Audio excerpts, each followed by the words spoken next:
Okay, recording. So seeking your consent to record this session, please. Good evening, ladies and gentlemen. You're welcome again to the IIM webinar for the month of April. I know this topic is an exciting topic for everyone, and myself inclusive. So our topic for today will be around navigating the UK tax system, understanding its impact on individual income. So that's the topic. I'm sure most of us have seen it in the flyers. Before I introduce the speaker, just permit me to quickly mention some house rules.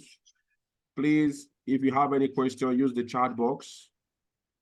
Please do not mute your microphone except you are called upon to do any introduction. So after we make the introduction, the speaker is done. We're going to have a closing remark by the president. After that, we'll have an online group photograph, which everyone will be. We have to turn on your cameras so we're going to have an online picture since we are all on the virtual section. I think after that, that will be the end. So without wasting much of our time, I would like to introduce the facilitator for today, who is nobody than Dr. Sunday Samuel, who is also a PhD and a doctorate holder. Now, who is Dr. Samuel? He's actually serves currently as an assistant professor in Edinburgh Business School at the Harriet Watt University, United Kingdom. Much of his responsibilities entails leading and coordinating the teaching effort of 4 other faculty members across campuses in Edinburgh, Dubai, Malaysia, within the School of what? Social Sciences. Prior to his tenure at the Harriet Watt University, he held a lecturing position in accounting department at Alberta University in Dundee. During this time, he served as a lead for research seminars and workshops within the School of Business, Law, and Social Science. He also served as the deputy lead of the Sustainable Development and Inclusive Living Challenge Space, leading and actively contributing to the university's research initiatives focused on sustainability and inclusivity. He has been involved in various university committees and working groups, including the Research and Knowledge Exchange Committee, Ethics Committee, and PGR Students Supervisor, and a member of Graduate School Forum, etc.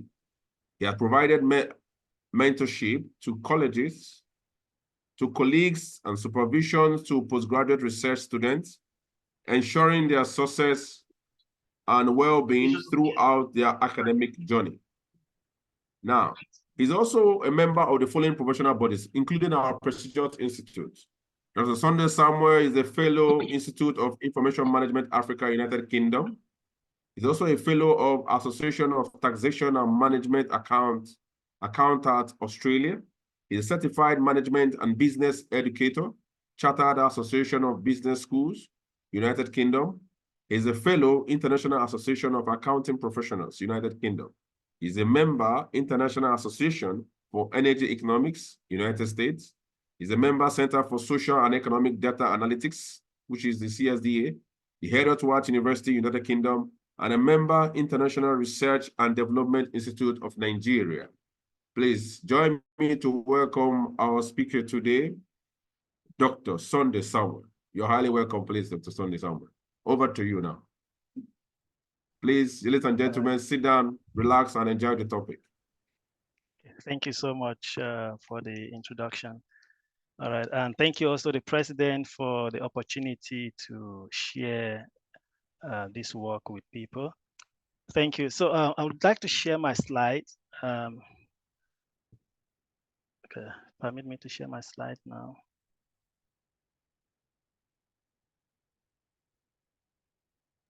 Go ahead, you have the right. Okay.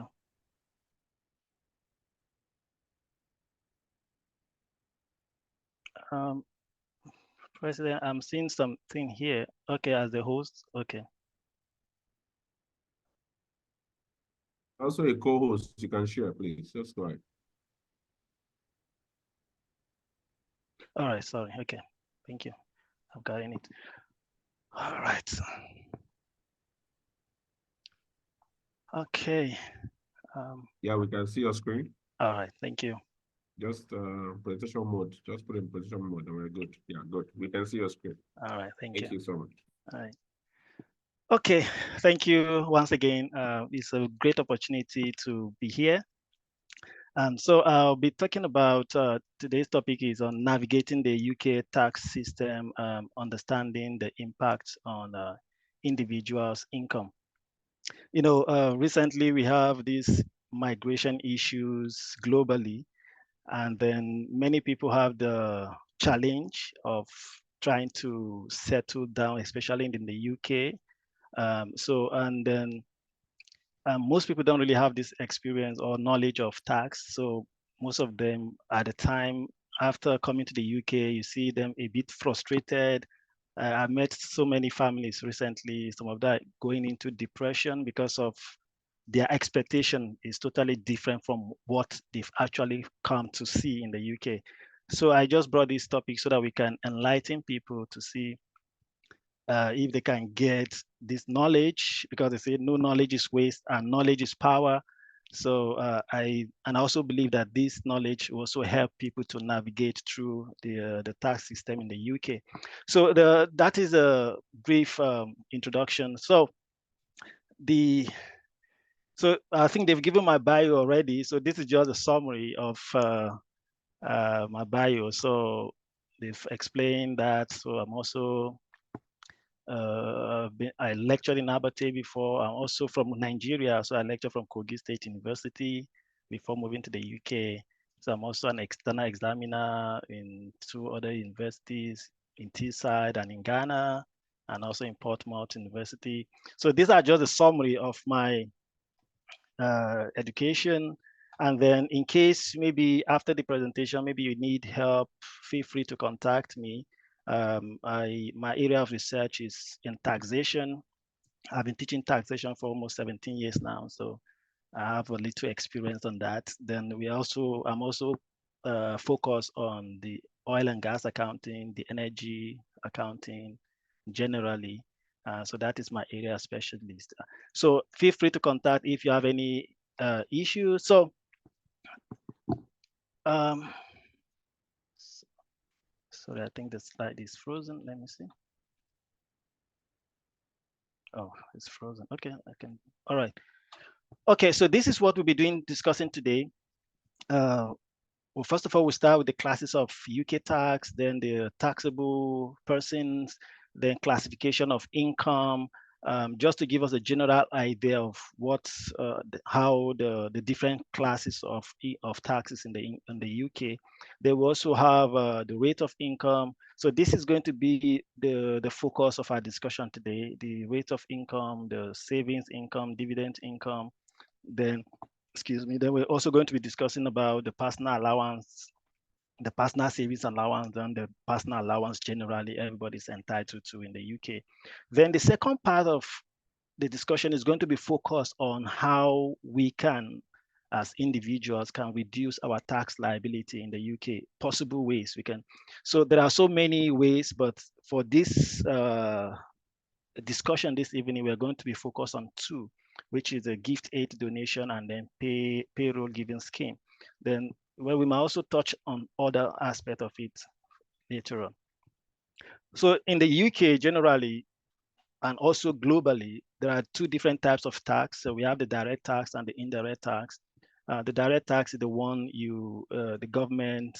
Okay, before I even proceed, I think most of us also understand what tax is. Taxes are just those compulsory payments we made to the government, and in return, the government used those money to provide services for the people.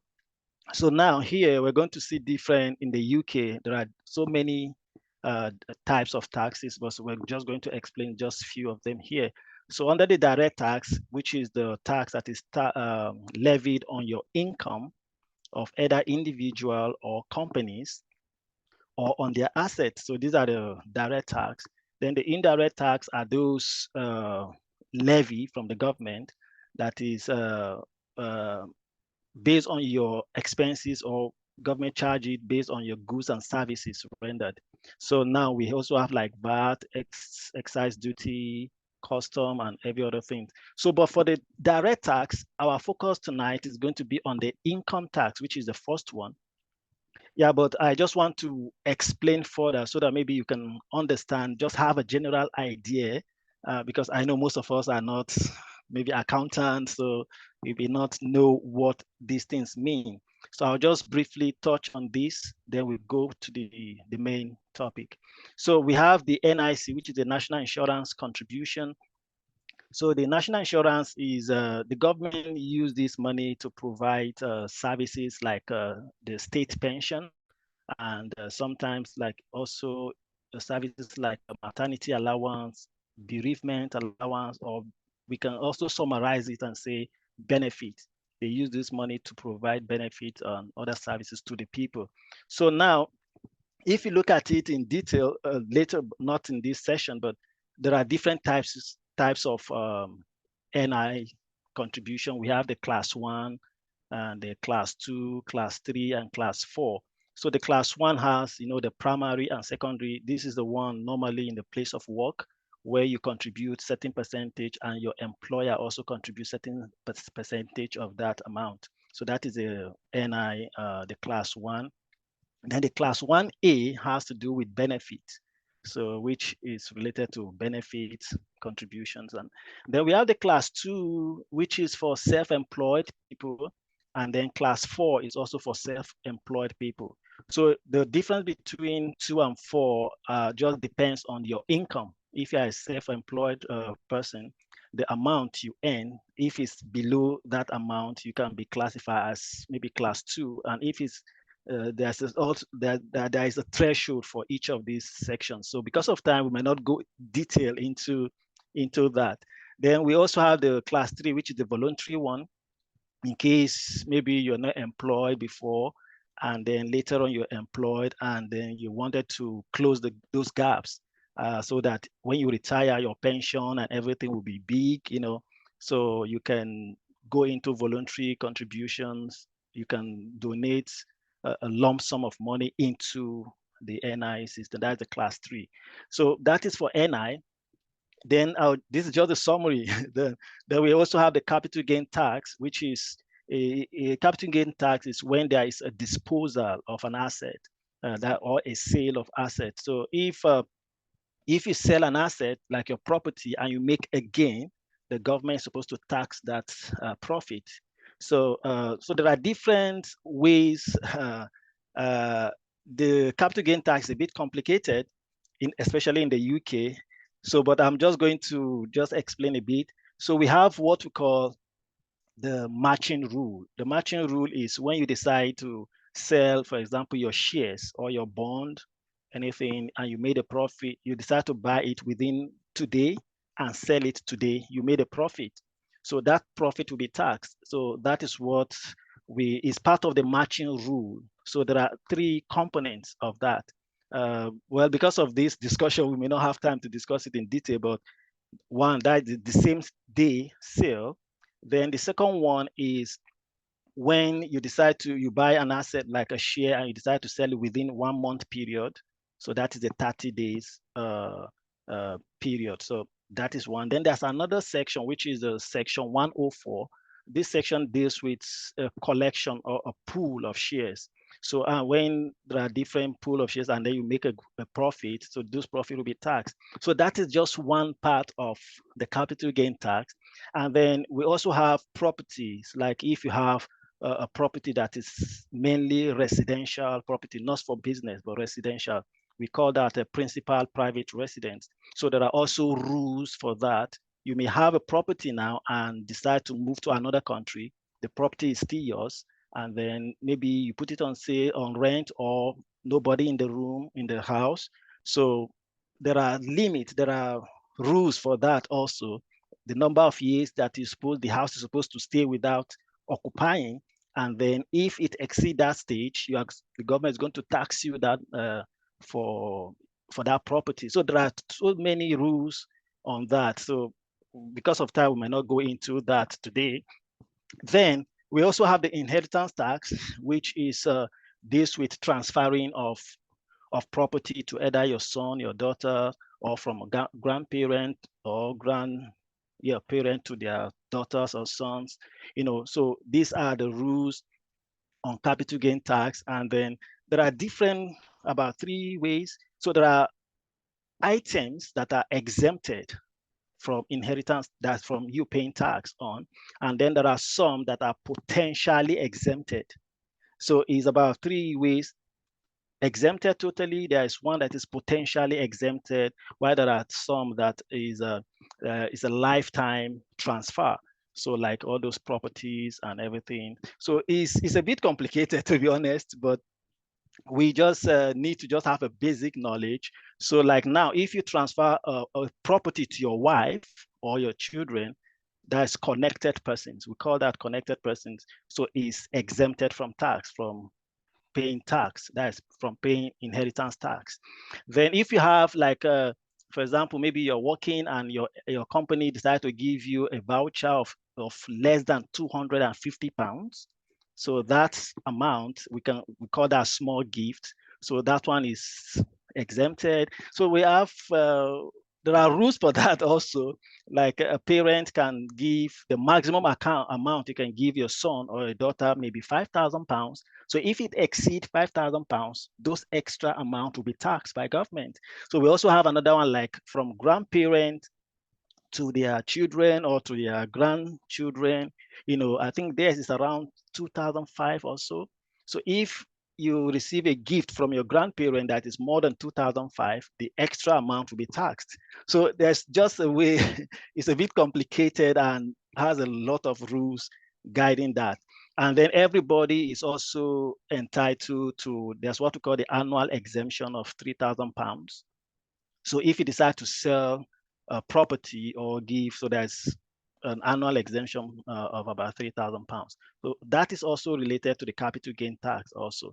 So that is a short explanation on that. Then we have the property income tax, which has to do with renting your property. So if, we have what we call rent a room. There's also buy to sell.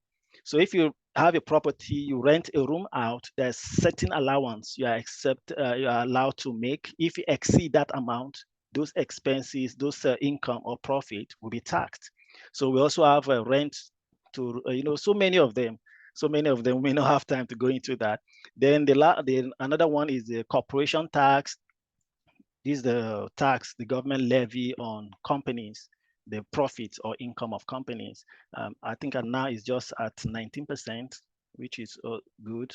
And then we have the council tax. Council tax is when government decide to charge you or tax you for providing services to your property. For example, we have different types of bands, like we have band A, B, C, D, and E. So if you are staying in A, it means the value of the property is not as high. So the amount you pay may not be as high compared to somebody that is on E or F, which maybe E or F can be like an estate or so where the security is safe and everything. So the amount you pay for council tax is higher than those on A and B. So at this level, so that is just the basic explanation of tax.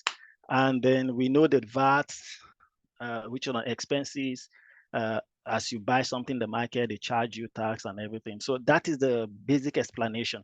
So, but our focus today is going to be on the income tax, which we normally get through employment. So the next slide here, just talking about taxable person are those people, once you are resident in the UK and you are working, so you are qualified to be taxed. So let me put it that way. So that is a taxable person. So it can be adult, children, companies, so many of them. So now the focus now is on this classification of income. We have employment income, like if you are employed in a company, they pay you salaries. So those income is employment income. We have the property income, the way I've just explained now. Then we also have the trading income, like for self-employed businesses and everything. So this is the profits they made from their businesses. And so here I put commencement, cessation. So there are different rules that is applicable to these sections of these trading activities. So the commencement rule, cessation, change of accounting date, there are so many rules. So there are different ways you can calculate your tax based on when you start your business and then when you decided to end your business. So there are different rules for that. So, but the summary is that trading income are those income you generate from your trading activities. And then we also have the interest. This interest can be from your savings from the bank, maybe you from a savings account, or interest that you generate over a period of time. And then we all know dividend. Dividend is when you are part of a company and you have shares in those company, and at the end of the period they decided to share profit to you, or which is called dividend.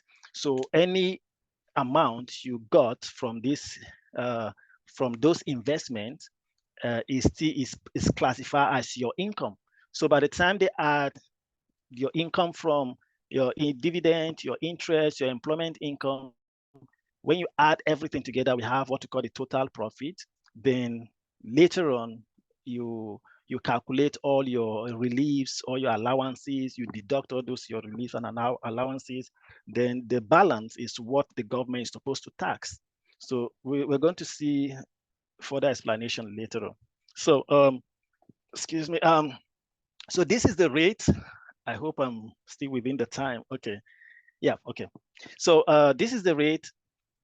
So if you are you are employing a company, or this part is for individuals now. If you earn an income between £0 to £37,700, it means the government is going to tax you on 20%. But before then, I would like to explain, in case of maybe you don't know, the UK is divided, has about, is it 4 countries in the UK? So we have the Scotland, we have the England, Northern Ireland, and then the Wales. So England, Northern Ireland, and Wales, I think they operate the same tax system. But in Scotland, the tax system is a bit different. So these are the two different tax system here that I'm trying to explain. So using the English one, that's the England, Northern Ireland, and Wales. So if you earn an income that is between £0 and £37,700, the government is going to tax you 20% of your income. And then we normally classify that as Group A, or Band A, or basic rate. So if you are now you earn an income that is above 37,700 to 125,140, then you are being classified as a higher taxpayer. So it means the government is going to charge you 40% instead of 20%. Then if you now earn an income that is above £125,000, £25,140 above, then you are now classified as very, very rich. So it means you're going to be paying 45% tax to the government. But in the Scottish system is a bit different. Instead of 3, the Scottish government has about 5. So we have the starter rate, which is if your income is between £0 to £2,162. So you'll be taxed 19%. Then the basic rate now, if you look at the Scottish one, the basic rate at the Scottish one is 20%.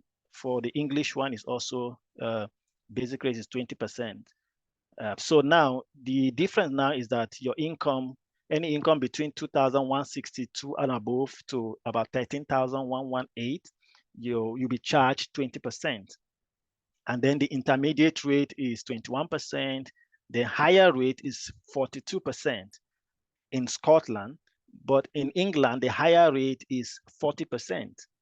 So I think there's a small trick there. It started from 19, and then the higher rate, instead of 40%, now moved to 42%. So it's a bit like a trick somehow, but okay. Then we have the higher rate, and then we have the top rate.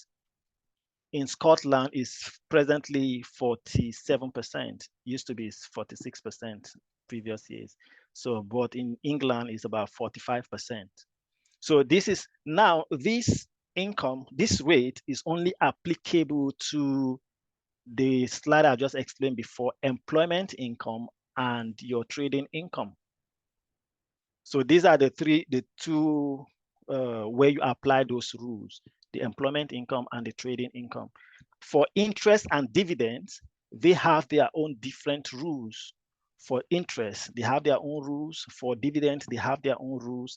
They have their own allowance. They have everything. So now, oh, something went wrong. Sorry, can you see my slide? I think something went off. No, we can't see it. Yeah. Can you try to reshare again, please? Okay. Okay. I don't know what happened. Okay. Can you see now? Yes, it's back. Yes, we can see now. Okay, thank you. I don't know what happened. Sorry.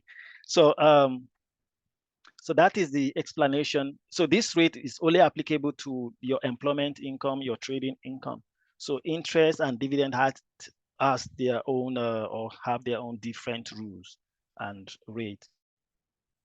I don't know why it's not moving. Okay, let me try. I think it's frozen. Okay.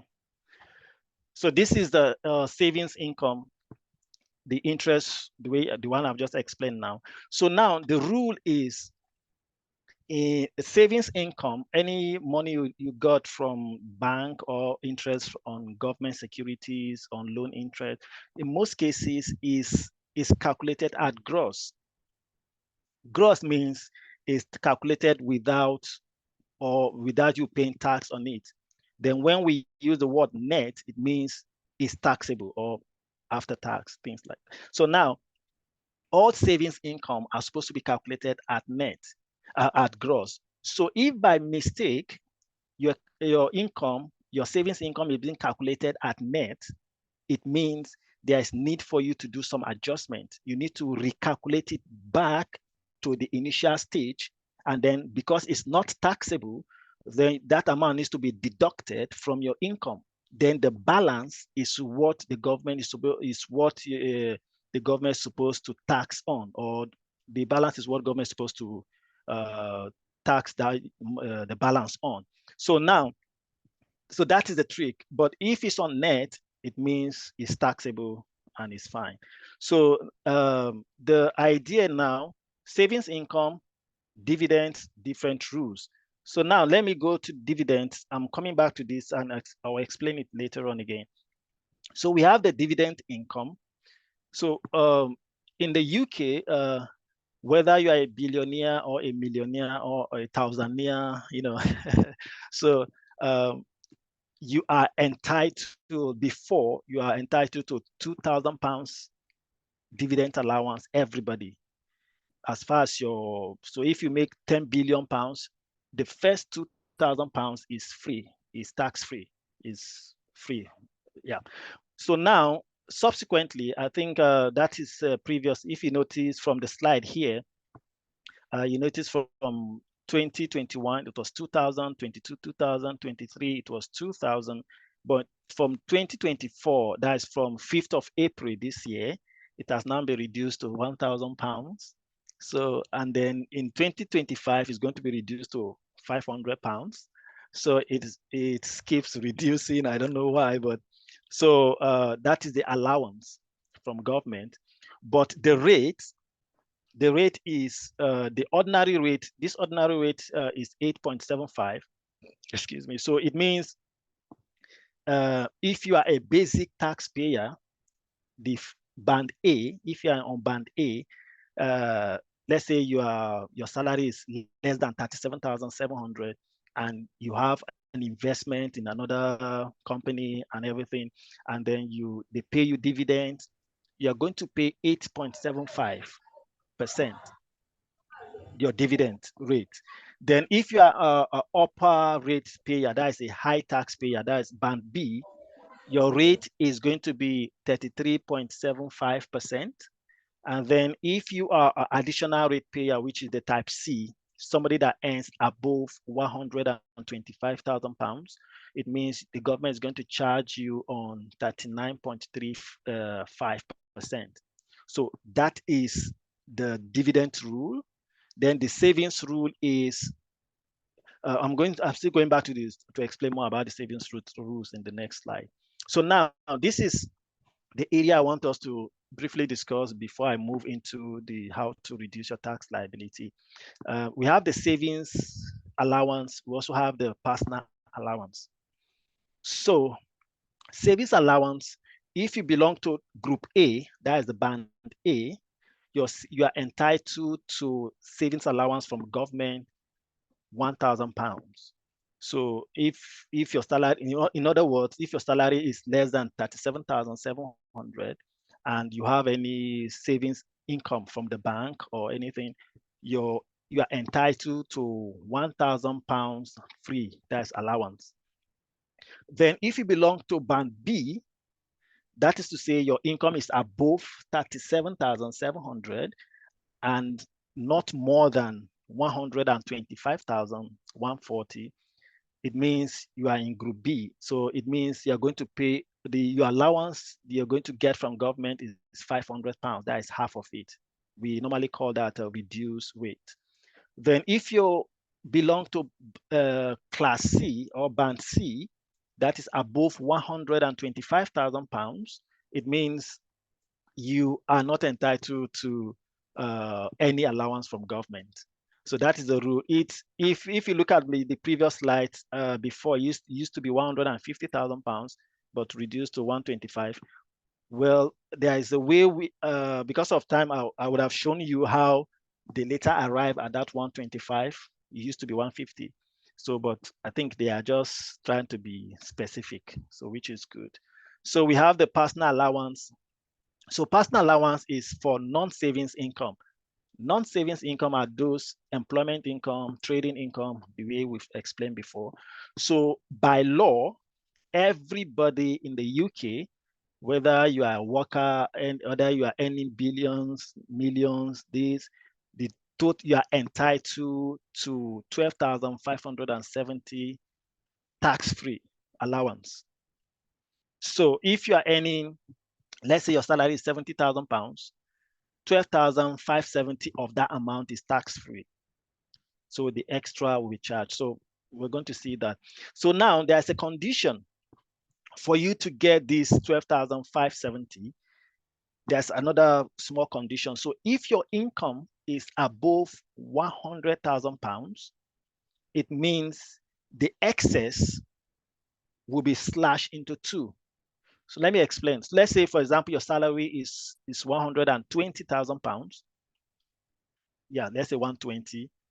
And then it means the first 100,000 pounds qualifies you for that 12,570 allowance.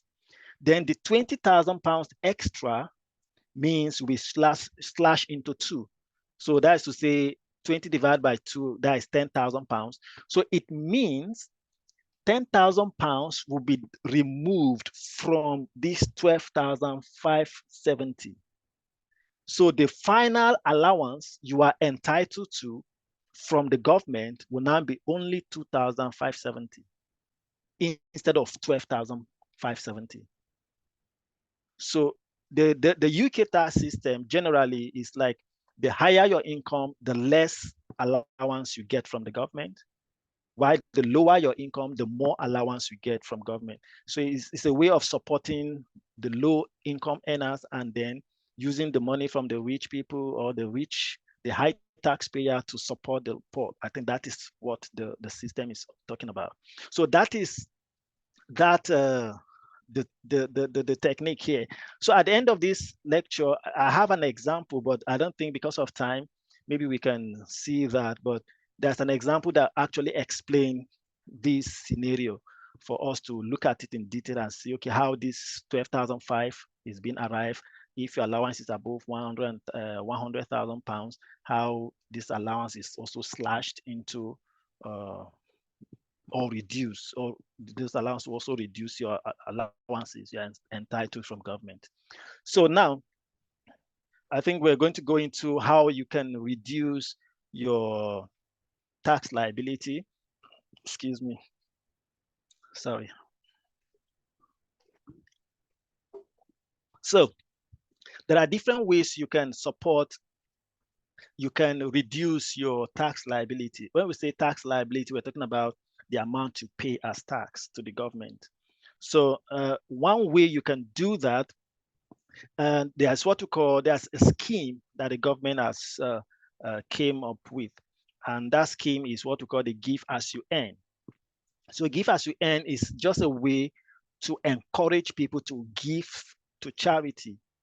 When you give or you donate some part of your salary or your income to charity, then as you give to charity, you are also helping yourself.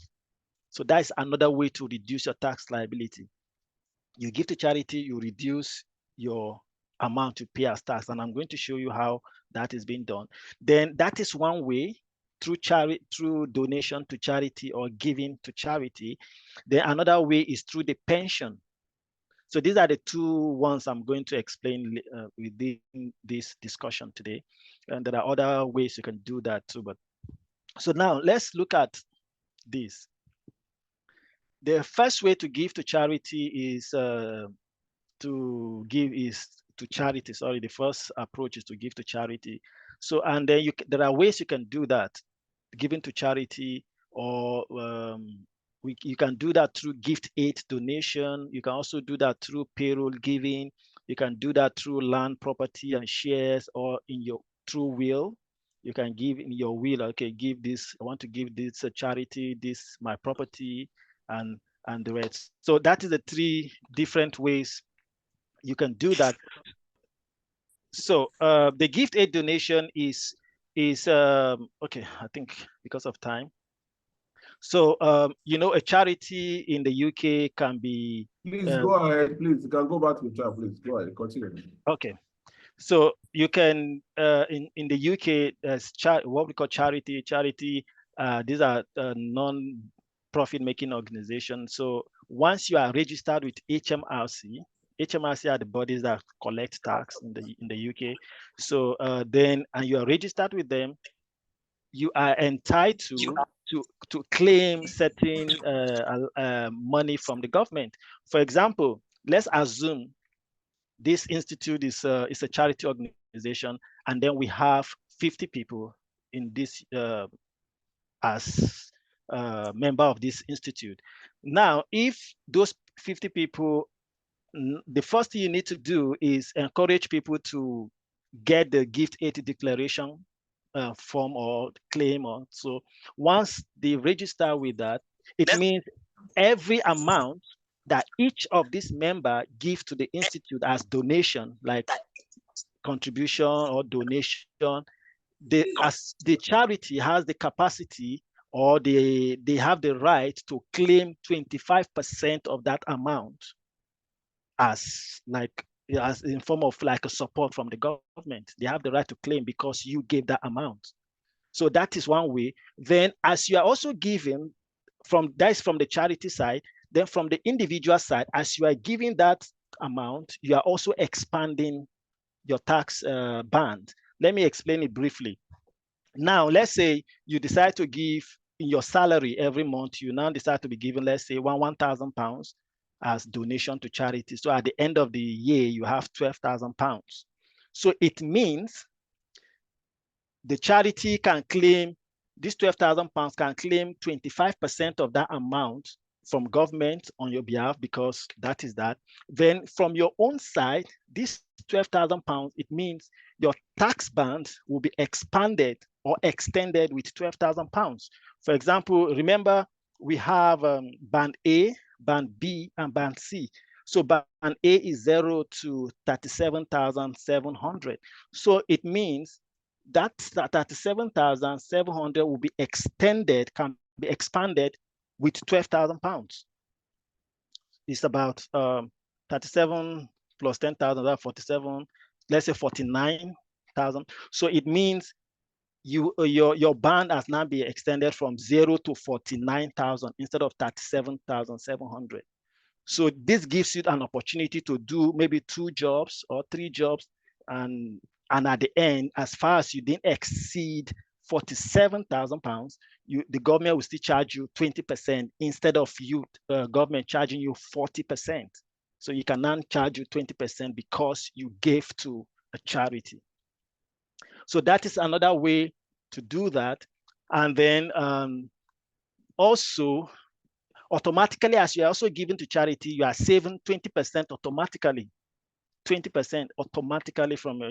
Now, remember, when I was trying to explain the gross and the net, I said gross simply means tax-free, net means taxed. So once, for example, your salary is 20,000 pounds and you gave 200 as tax to charity, from the 20,000 pounds, 200 will be deducted. So now you have 19,800. So the government is going to tax you on 19,800 instead of taxing you on 20,000 pounds. So it means any amount you give to charity as donations will be deducted before the tax is being paid. So it's also applicable to pension. So another way to also reduce your tax liability, if you are contributing to a pension scheme, it means that amount pension is not taxed. Your pension payment is not taxed. So any payment you made will be deducted from your income. Then the excess will not be taxed. So pension, donation to charity are the 2 ways you can reduce your tax liability, at the same time also support a charity organization. So that is just the summary of everything here. I just summarize everything in 2 seconds. Yeah, so, and then here the payroll giving system is also, you can also tell your employer. So that is what I just explained now. From your salary, you can discuss with your employer and say, okay, I want, I've filled the form. So can you deduct my tax at source? So instead of them paying you your salary and removing tax, in the salary, they'll remove the amount you are contributing to charity or to any charity organization. Then the balance is what the government is going to tax. So that's what you're going to collect as your salary. So so instantly, you've already saved 20% if you are a basic taxpayer. That is if you belong to class A. But if you belong to class B, you are automatically saving 40% instantly for giving to charity or for donating to charity. So these are the explanation, what I've just given. And then if you are a higher taxpayer, the additional one, you are saving 55% instantly of your tax. Yeah. So that is another way most people don't understand. So sometimes you see people come in, they say, oh, I don't want to give to charity. But as you are giving, if you are registered, you are expanding your tax band, and then you have the opportunity to do 2 or 3 jobs, and then you are still within the range. But if you don't do that, any 2 jobs you're doing, you exceed the band, and then instead of 20%, the government will now be charging you to 40%. So that is how, and that is the secret of all those big people, rich people. If you see Bill Gates and everybody, most of them engage in charity organization things. You'll be wondering, why is this rich man engaged in this? So they understand the secret, and that's what they are doing to expand their tax band and reduce their tax liability. So that is the secret. I think my time is almost up. So this is just the example, but I don't think, okay, I can just run through it just in 1 minute. This is the example of Mary. Is it Mary? Yeah. Her salary is about 159,000 pounds. So if you notice here, she gave a pension of 40,000 pounds, and then she also have a gift aid donation of 1,600 pounds. So from here, the amount is in net. Because the amount is in net, so you need to gross it back to gross level, not net. It means this contribution, the pension contribution has been taxed before. So now you need to go back, like reverse it back to the initial stage where the thing has not been taxed. Then you deduct that from your income. Then the balance is what the government is going to tax. So that is exactly what in this explanation. So this is for the 1.6 is for the donation to charity. So from 1.6, it has now moved to £2,000. You gross it back. Then the pension that was £40,000, you now gross it back. It now became £50,000. So now 50 plus 2 now become 52. So this is now 52 that you have. So the 52 now is what you need to remove from your total income, which is about 159. So 159 minus 52, the final balance you have is now 107. So instead of government taxing you on £159,000 first, now the government is going to be taxing you on 107. So you see the gap from 159 to 107. So you've saved a lot of money that's supposed to go as tax to government because of your donation and because of your pension contribution. So that is it. So and if you look at the left-hand side, you notice the first band, which is supposed to be 37,700, now has moved to 89,700. Normally, 89,700 is band B. The government is supposed to charge you 40%. But because of your donation, what you've done now, it means your band has now increased from 0 to 89,700 instead of from 0 to 37,700. So you've saved, so you can do 3 jobs, 4 jobs, to make sure. And if once your income did not exceed 89,700, the government will still charge you just 20%. So that's another way to save money in the UK. So for band B, which is 125, that's 37,700 to 125, now is going to be 89,701 to 177 now. So because of these 2 contributions, you see there's a lot of adjustment to be made. Your tax band needs to be adjusted, and then you save a lot of money. So now the final one before we stop, is now look at this. The final balance is about 107 instead of 159. So 107 is above £100,000. So remember, for you to be entitled to those personal allowance, your salary or your income should not exceed 100. So the 100 has qualified you for the 12,570 allowance, but the 7,000 is above. So that 7,000 will be slashed into half. So we now have 3,500. This is 3,500. So it means 3,500 will be removed or deducted from the 12,570 you are entitled to. So it means your total allowance, instead of 12,570, is now reduced to 9,070. So this is now the final allowance you are entitled to from government. Instead of 12,570, you are entitled to 9,070 now because of the excess amount, that is 7,000, that's above the £100,000. So this is the final calculation of your tax. So this is the final, your income, your personal allowance, you see adjusted is now 9,070 instead of 12,570. So now the taxable income, which is 149,000, is now what the government is going to tax on, not 159, because you are entitled to but the higher your personal allowance, the lower your tax liability. So this is the final how everything came up. And then this, your basic rate, which is your £89,000 instead of 37,700. So you see, it's now 89,700 that's going to be charged at 20%.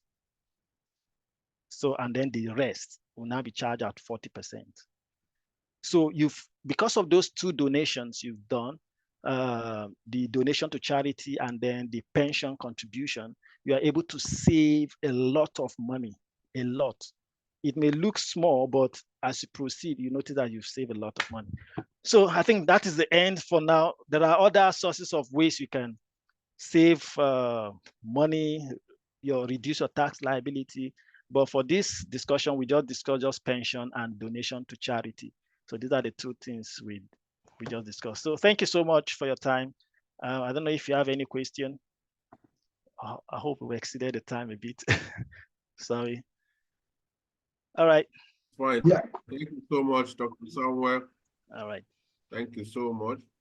We have questions on the group. Please, questions, you use your group chat box, please. That's what I said. Please. Okay. I think I saw good. So Yeah. we have interesting Okay. questions. Can you All see right. the question in the chat box? Samuel? I think no, because can I stop sharing or? Okay. Okay. Yeah, just go to the chat. You can see this. Just stop sharing. The poll questions are ready. Okay. So, Let me see. When would you want? please When come. would you want us to share the poll questions? So maybe somebody can be reading it for me to be seen or something like Okay, that. hold on. Yeah. No, we can launch it. Okay, Doc. We can just Okay. launch it We can directly. launch it. Okay, launch okay, the good. question. Then after Oh, that, good. there are other questions in the chat box. Then we can come back. Okay, good, good. No problem. Yeah, we can launch it now. Okay. So, ladies and gentlemen, can All you right. attend to the full questions, please? We can now attend to questions. Thank you. All right, good. Yeah. So, Doc, please check your chats. You have a message there. Okay. Sorry, I'm using a new and updated Zoom, so it's a bit. So Okay. I'm checking it now. Yeah. So. All right.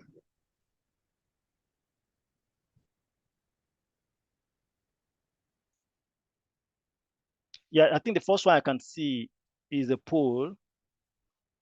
The charity. Okay.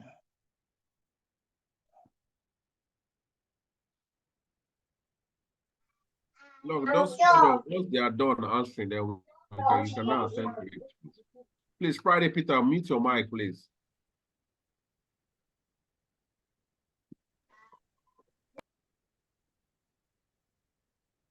Please, can we attend to the questions, please? The full questions to help us to have a deep dive into our questions and answers.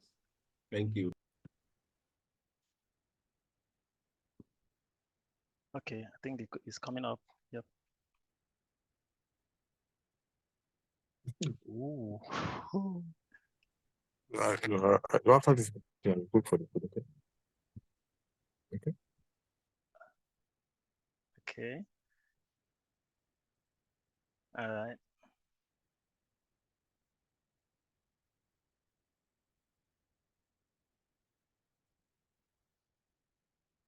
Good.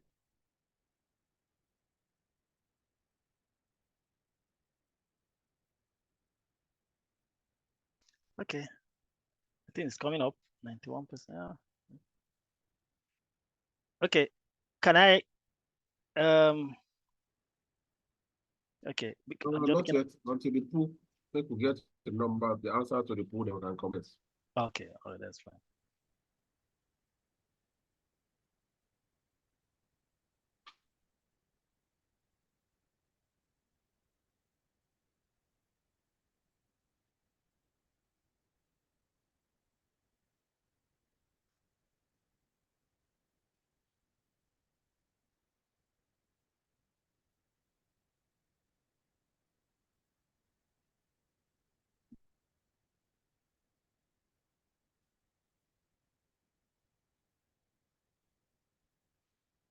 Yeah, I think this is just like the basic just explanation about tax for now.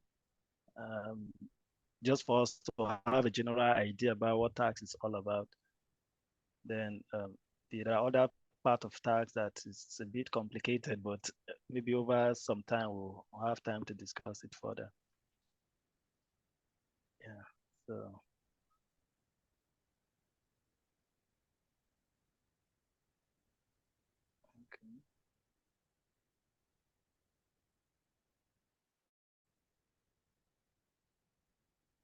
Oh, I can see Victor in the chat, in the group. Okay.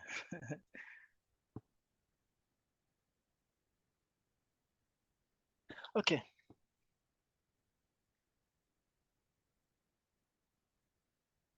Oh, it's still coming. Okay.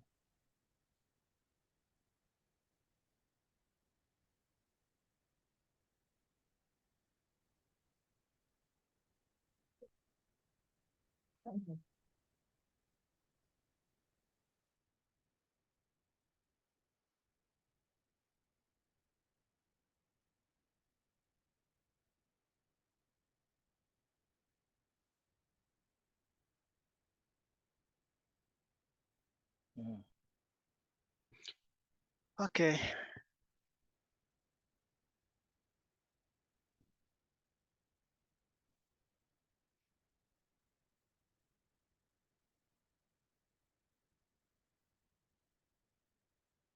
Dr. Samuel, can you see the questions on the chat box? Yes, I can. Yeah, I can see them. Okay, That is good. So, as they appear on the poll. Yeah. so the pool questions are different from the one on the chat box. So Yes. Yes, I can see the one, the poll, the quiz one. Yes. Okay, I can see that. Yeah. Let me see. There are other ones in the chat. Okay.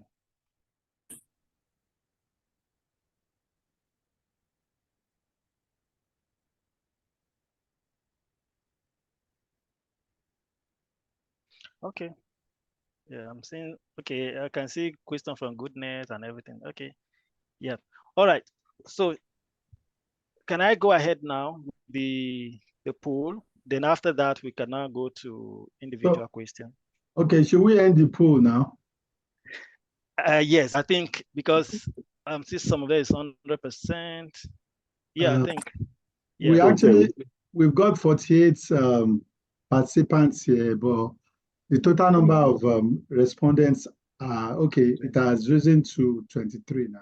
23, yeah. Yeah, so, okay, we can put an end to it. Thank you, everyone.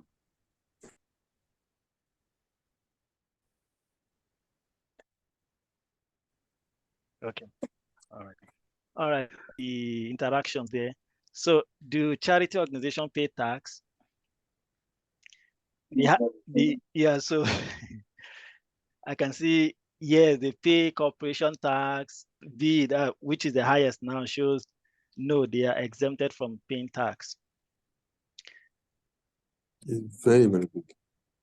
Yeah. It's very, very good. All right. So, well, I think this is a very good attempt. Yeah, sorry.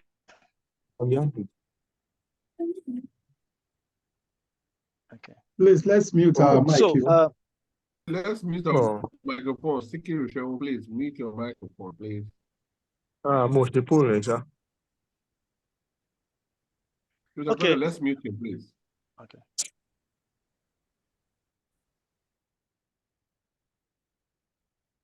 Okay, I think the answer, I notice C is a bit low, that it depends on their revenue. I think that should be the right answer to me. If you say, they are exempted from paying tax, I can't say is 100% correct. And if you say, yes, they pay corporation tax, I can't say I think it's not correct. So I think the answer is depends on their income, because charity organizations generally don't pay tax, but they don't pay tax on most of their income, on most, not on all, on most of their income. For example, but they also pay tax when they decide to engage in any activity that is not, that is outside the charity, can I say, regulations or law. So if they engage in any, for example,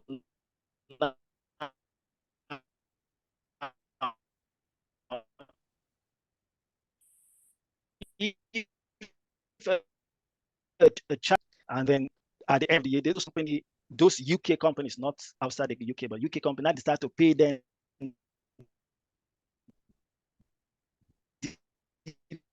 dividend, that dividend has obligations or responsibilities or activities.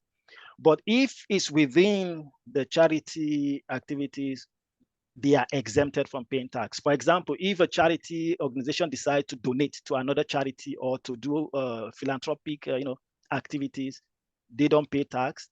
If they decide to, maybe they have a property that they are renting or supporting people in need or renting it, and they don't pay tax on it. Or if a charity organization decided to sell their properties and make a gain, like a capital gain from that sale, they don't pay tax on it. So I think the right answer is it depends on the nature of their income. So the number C should be the right answer. Yep. So we have another one. So what other ways can one reduce tax liability? To invest in real estate, start small business, donating appreciated asset, buying municipal, all of the above. So I notice all of the above is a bit closer, and donating appreciated asset, excuse me, yeah, I think that is also a bit correct, is correct. Buying municipal bond is also correct. Starting a small business, I don't think that is right, but investing in real estate is also right. But let me show you another ways. Apart from the one we've just explained today, we discussed about the pension, the giving to charity. The asset own is also correct, because now, if because of our time, because of our discussion today, because I intend not to go into capital gain tax and inheritance tax and the rest. So under the capital gain tax, you can, from my explanation earlier, I said, if you give, or maybe inheritance tax or gain tax, if you decide to transfer a property to your wife, it's exempted from tax. So now, if you have a property in your name, another best way to reduce tax liability is when you decide to share that property with your wife or your spouse. So that is another way to reduce your tax liability, because the allowance that is supposed to be for you, your wife will also be entitled to another allowance. So it means the profit, if, for example, you have 40,000 pounds profit, and there's an annual allowance under capital gain tax about 60,000 pounds. So before it used to be 40,000 pounds, but now it's 60,000 pounds. And then let's assume you made a profit of 80,000 pounds from the sale of property. It means 60,000 pounds is not taxed, then 20,000 pounds will be taxed. But if this property is shared between you and your wife is entitled to 60,000 pounds, you are entitled to 60,000 pounds. It means at the end, both of you, that amount, those profits you have, is totally exempted from tax. So that is another way to reduce your tax liability. So the starting a business is not the right answer, but investing in other real estate, I can say, is a bit correct. But the summary is that there should be a transfer or investment in property, but the transfer, it should be shared. So that will give us a good response. Then, yeah, I think that is it. Yeah, I think donating, appreciating, donating, that is, yeah. So the donating depends on if it's to your wife or to your, or shared, buying municipal bond. It can be correct, but it depends how the context of the question. Okay, let me go to the third one briefly. How do you know which charity to select or donate to? So we have different charity organizations. I think presently in the UK, we have about over 170 170,000 charity organizations over. So how do you know which one to register with? The HMRC has the list of registered charity organization.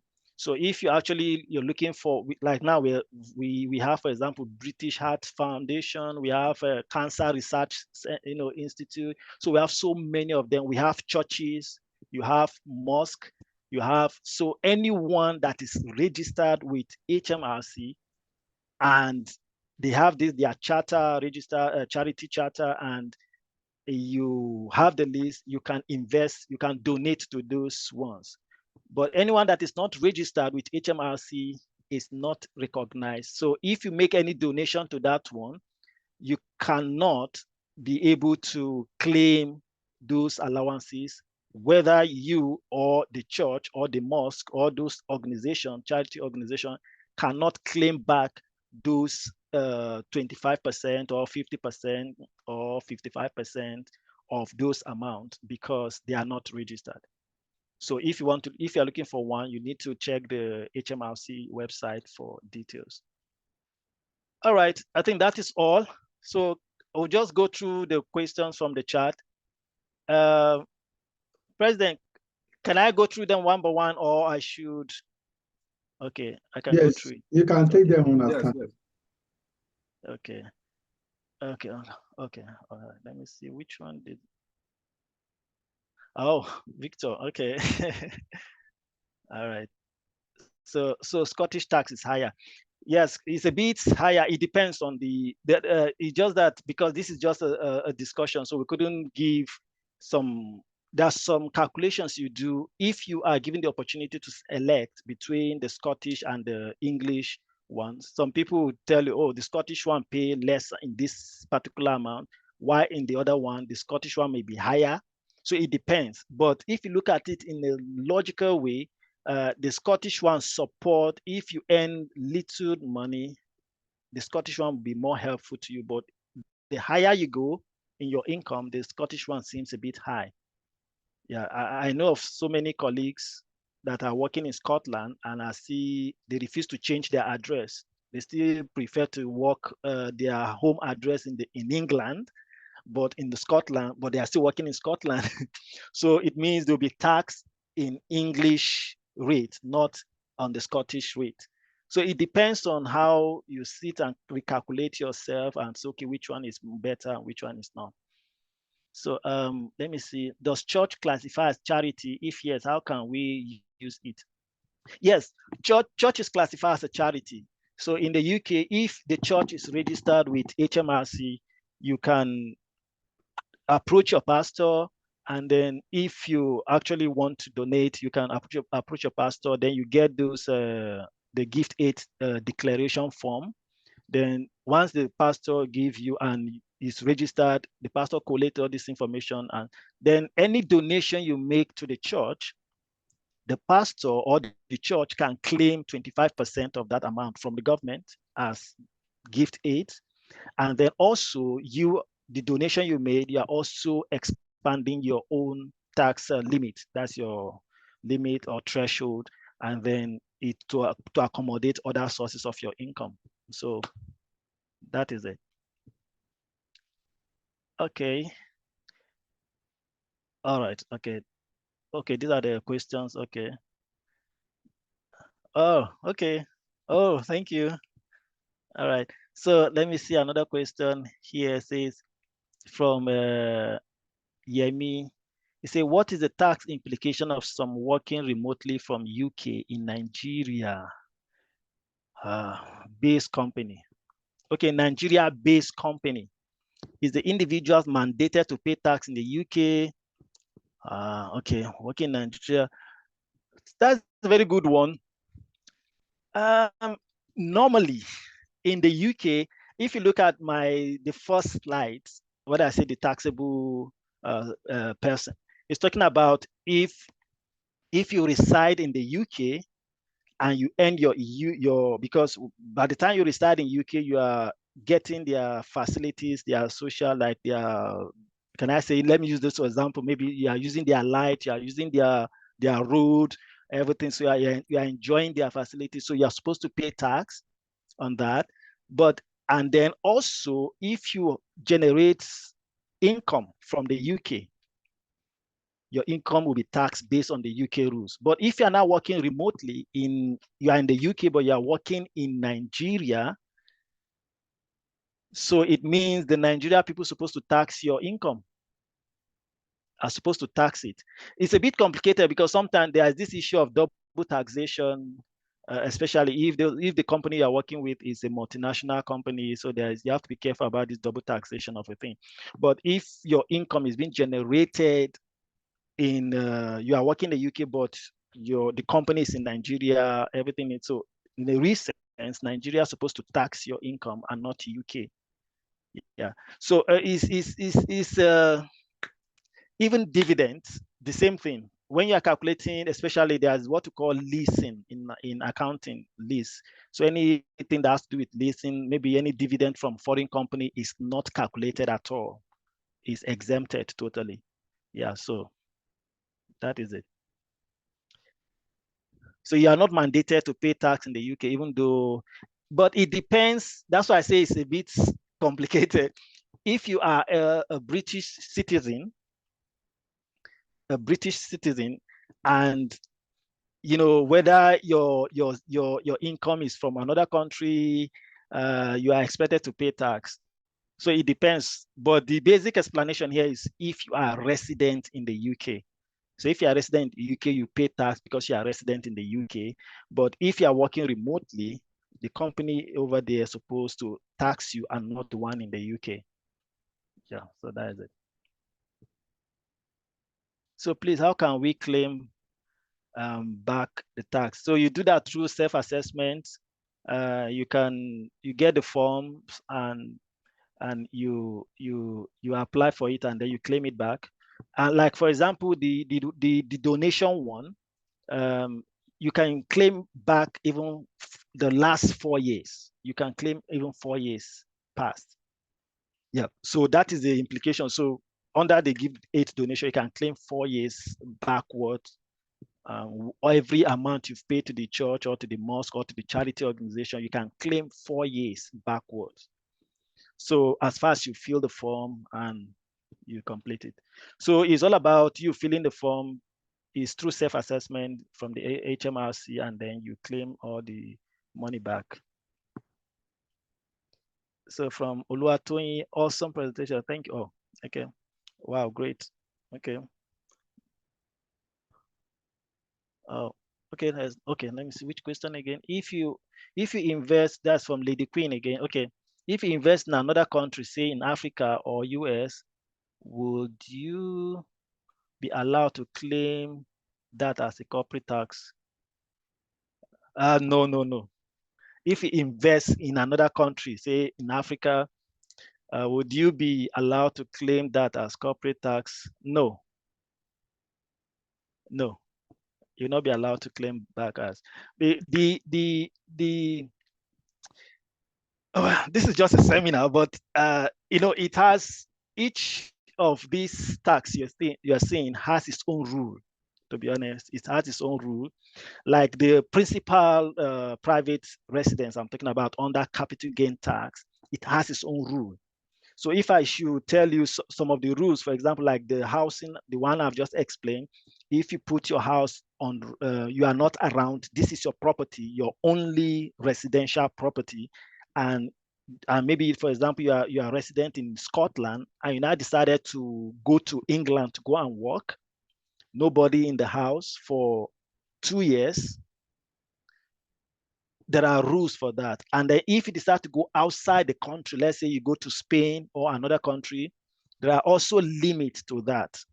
So, and then every income so all those income, I think there's one that is 4 years, there's one that is 3 years. If it exceeds those years, any profit you made will be taxed, or any profit, either income or you made will be taxed. So it depends, it's at its own rule. But generally, you cannot have investment in Africa or in another country, then later pay corporation tax on. No, it's not possible. It's only applicable to UK businesses or UK income or UK, any activity that's related to the UK. Yeah. Okay, let me see which other one. I started working since July last year, so I can claim back. Yeah, you can claim back if you fill the form. If you fill the form, yeah, you can claim back. You can claim back if you fill the form.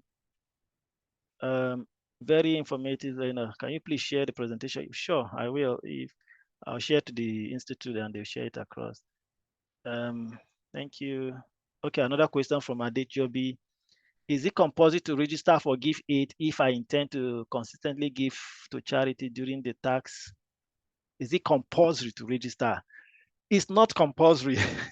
It's not compulsory, but it depends. It's like what we just discussed now.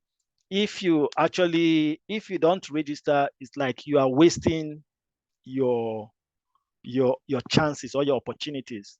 So now, for example, maybe you normally go to a church or a mosque, and let's say every week you normally give your, let's say, offering, tithe, things. Instead of just allowing that money to be wasting, you can get a form and register for it. So as you are giving it every Sunday, every Saturday, as you are giving it, you are giving to church, you are also expanding your tax band, your limit. So it's not compulsory, it's optional, but it depends on you how you want to, except if you want to remain in that salary threshold for long, fine. But if you want to, in the future, you want to make more money, so it's good to expand your threshold so that any additional income you make can accommodate within that threshold. Yeah. Okay. So there's another one. How do we inform HMRC about our giving during the tax year for a year we didn't register for the aid? Well, either the year you didn't register, but as far as you've made a contribution, there are evidence you pay tax. As far as you're a taxpayer, you are entitled to that. So as far as you pay tax, and if, for example, you decided to, let's say you've been paying, you've not registered or collected the form yet, but you've been making payments, let's say since 3 years ago. But by the time you now registered, and if the church or the mosque or anything want to claim back those amounts for those years you've paid, as far as your name is there, your form, you fill the form, they can claim that 4 years backwards as far as you've been paying. But remember, within that period, you must be a taxpayer. So as far as you're a taxpayer, you've not defaulted in any ways, you are consistent with your tax payment, your salary, you are working, you are obeying the rules, everything. Within that 4 years, the church can also claim that money within that 4 years, even though you've not registered that time. So it's possible. So it's a great opportunity for you and for the church, and for the charity organization or the mosque, is a great opportunity to explore. Emergency tax code. Well, the tax code issue. Okay, this from Emeka. Okay, the emergency tax code issue is related to your work when you have 2 jobs, 2 or more jobs. So it definitely, because when you start working, you have a tax code. For example, the 12,570 we explained, if you look at it, is normally you see, for example, you may see S125 for example, 57, and there may be a number will follow it at maybe S125.7L or T or these, So, but by the time you start having 2 or more jobs, the tax code will change. So that is when this issue of your allowance you are entitled to start reducing. So your tax code now start reducing to, like the example I just gave, from 12,570, the tax code now later on reduced to about 9,070. So that it means the tax code has changed. So your income has reduced, your tax code will also change. So tax code is just a way of identifying the amount you are entitled to as allowance from government. And if the amount change or you have another job, it means the tax code will also change. Maybe to reduce, instead of 125, it may reduce to 905. something like that. Yeah. So is emergency tax code is as a result of you having 2 or more jobs. If there's nothing like that, you can report to HMRC and they'll correct it back. Yeah. So thank you for this. So okay, thank you for okay. Is there any government policy that exempts charity organization from paying tax? I don't think for now, charity organizations, I suppose, they are not totally exempted from paying tax. So it just it depends on the kind of income they make, like what I just explained now. So if the income is within the charity platform or regulations or activities, it means they are not going to be paying tax.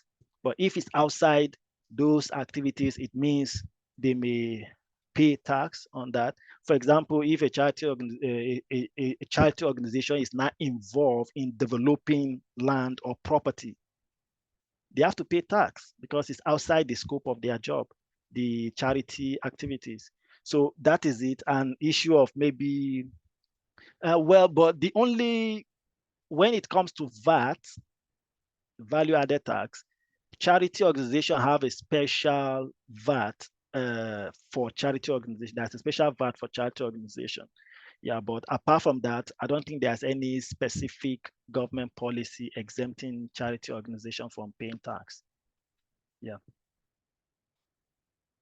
Very okay. Let's see. Oh, that is all. Okay. All right. Okay. Thank you, very President. much. I think I've answered most of the question. Yeah. Thank you so much for that deep explanation and well interacted.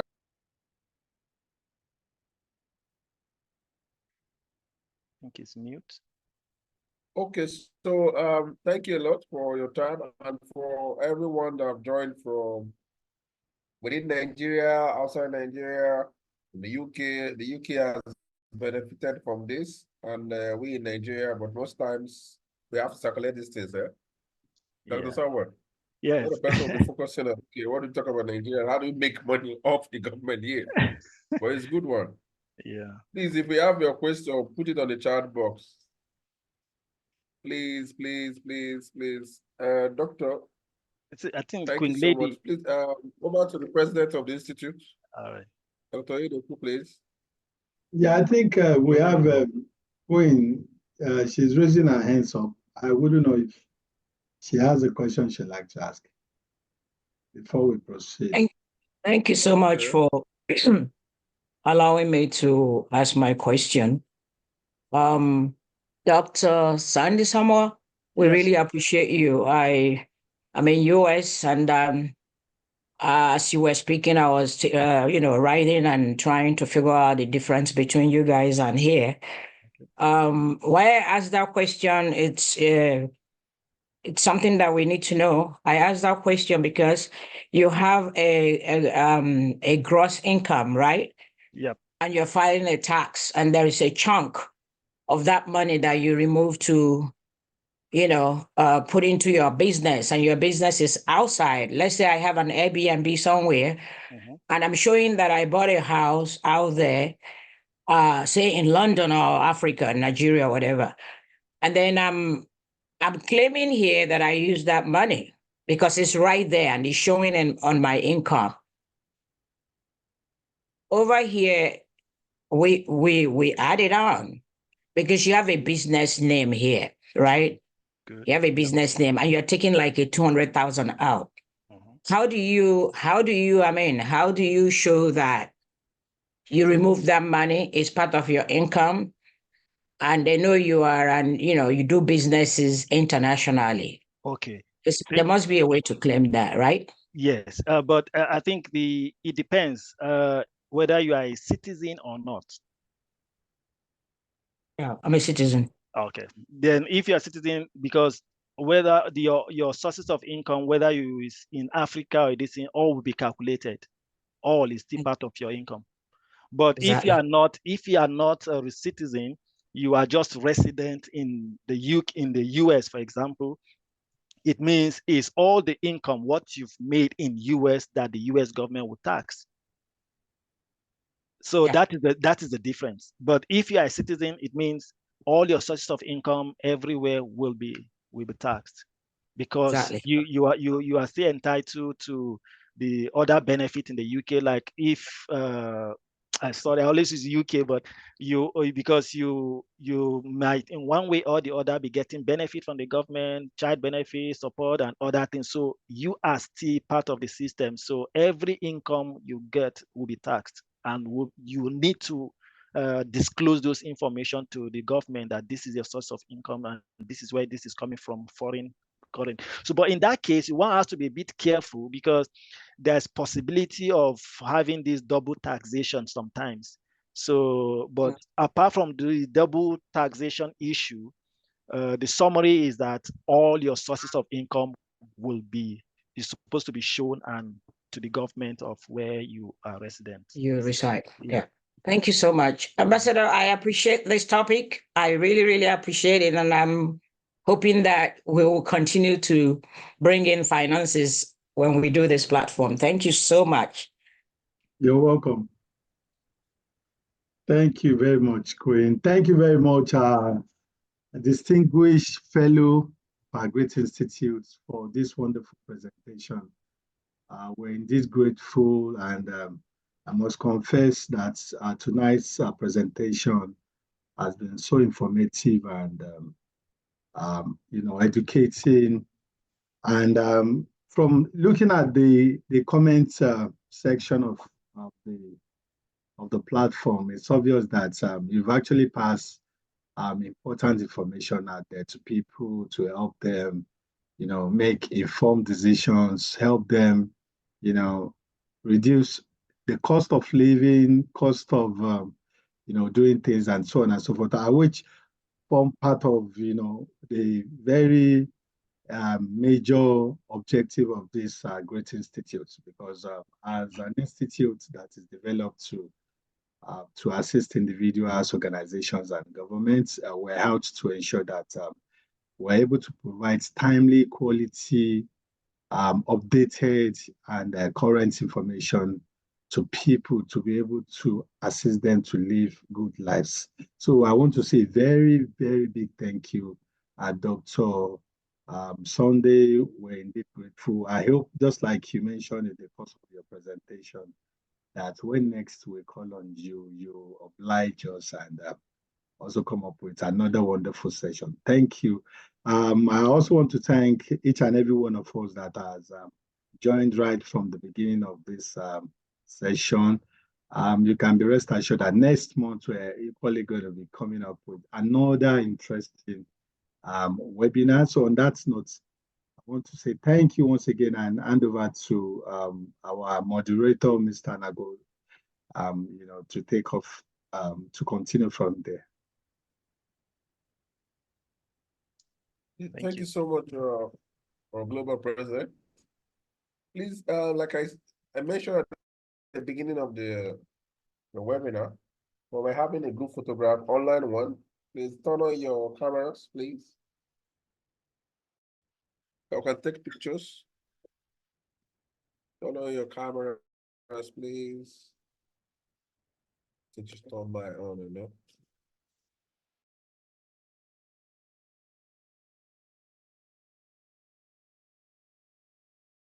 Oops. Okay. I think we have about 42%, which means we have 2 pages. Okay, so on your camera and say, just smile a bit for us, Okay, so I'm gonna be having the first group pictures. Please. So 1, 2, 3. Okay, taking the first shot.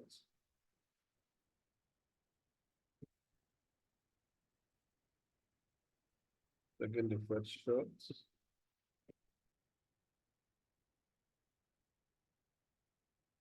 I'll take this next one. Okay. A minute, please leave your cameras on. Okay. We'll be posting the pictures on the IIM various platforms, social media platforms, which is a normal thing. This is evidence of attendance. Okay. All right. Thank you so much, ladies and gentlemen, for your time and for your patience, for your attendance. We look forward to seeing you next month. Next topic. Thank you and have a very good night. Thank you, Dr. Samuel, for the presentation. Thank you. Thank you, everyone. Thank you, everyone. Thank you, everyone. Thank you, Dr. Sunday Samuel.